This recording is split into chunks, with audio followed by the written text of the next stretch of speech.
Welcome to Crack a Pack. My name is Andrew. Today we're cracking open Phyrexia LB1. Let's get cracking.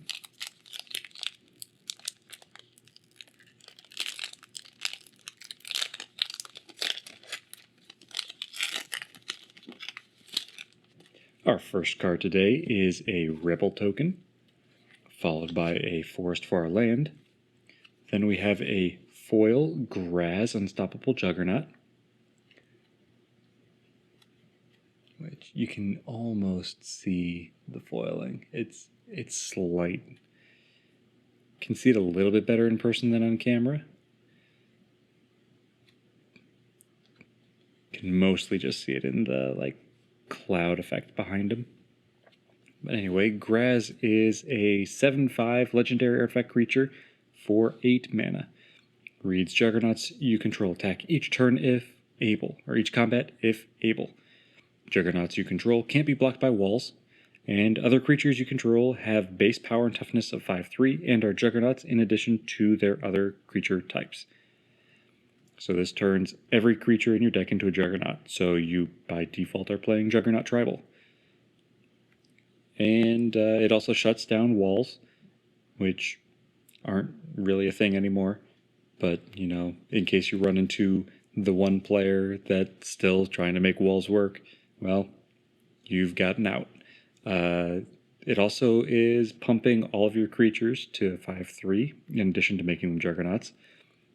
So with this, you're really looking for ways to give every creature vigilance so that they can still be untapped and be able to be blockers, since they must attack every combat if they are able. Because then that means every creature you have out has to swing every turn. Well, you don't want to leave yourself wide open like that, so vigilance is the easy answer for that, or not having Graz on the field. And of the two, I would rather have vigilance. So this then means, well, what am I wanting with Graz? You probably want a lot of tokens so that all those little 1/1s can turn into 5/3s instead and just be a lot bigger and scarier out of nowhere. So this is an interesting idea for me to be building around, but I don't want this as a commander since it is colorless. And I don't know that I would want to build colorless yet. I don't know that I have enough tech to build colorless. I know I don't have enough lands for it. So I couldn't do that, at least for commander. I might throw this in Pioneer, or might even throw together a standard deck. Haven't done that in a little bit. But I think this would be with a lot of token generators, at least for me. If you have other idea, let me know in the comments below. But I think I'm going to be building this into either Pioneer or standard tokens and turn them all into Juggernauts, because that'll be fun. Next we have Evolved Spinoderm, which is a 5/5 creature for 2 green. It reads, Evolved Spinoderm enters the battlefield with 4 oil counters on it. Evolved Spinoderm has trample as long as it has 2 or fewer oil counters on it, otherwise it has hexproof. And at the beginning of your upkeep, remove an oil counter from Evolved Spinoderm. Then if it has no oil counters on it, sacrifice it. So this is one of the many creatures that came out in this set that want oil counters on it and remove an oil counter every turn, and if it doesn't have any, it gets sacrificed. So you then are in this delicate balance of trying to keep enough oil counters on the creature to have the effects that you want when you want them. So in this case, you're having to choose between hexproof and trample.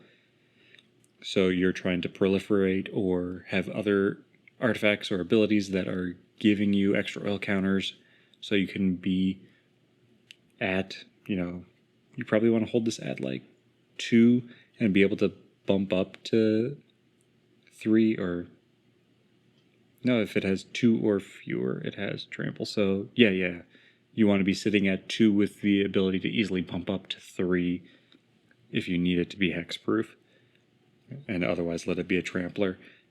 And it's an interesting idea to build around, of these slowly degenerating tokens right there. Every turn you're losing 1, so you're trying to find ways to add more to keep your creatures around, But if you don't, it is a sacrifice trigger. It does say sacrifice it. So if you have anything that triggers on creature sacrifice, then you at least get those payouts. If you get just for creatures leaving the battlefield, you've got those payouts. So it's an interesting build around. And I think that it's one that we'll see what else I get from this set. I might try to do something with oil counters. They're good enablers, so maybe I'll do something with them. If you have an idea for oil counters, if you have a deck that you really like that kind of really flexes the ability to gain and remove oil counters for different effects, let me know in the comments below. I'd love to hear about it. Next we have Jawbone Duelist, Ravenous Necrotitan, Apostle of Invasion, Prophetic Prism, Chrome Prowler, the Autonomous Furnace, Crawling Chorus, Cutthroat Centurion, Flenser Raptor, Copper Longlegs, Contagious Vorak, and Hazardous Blast to round out the pack. And that's all for today. Thank you for cracking along with me. Be sure to check back tomorrow as I crack open another pack.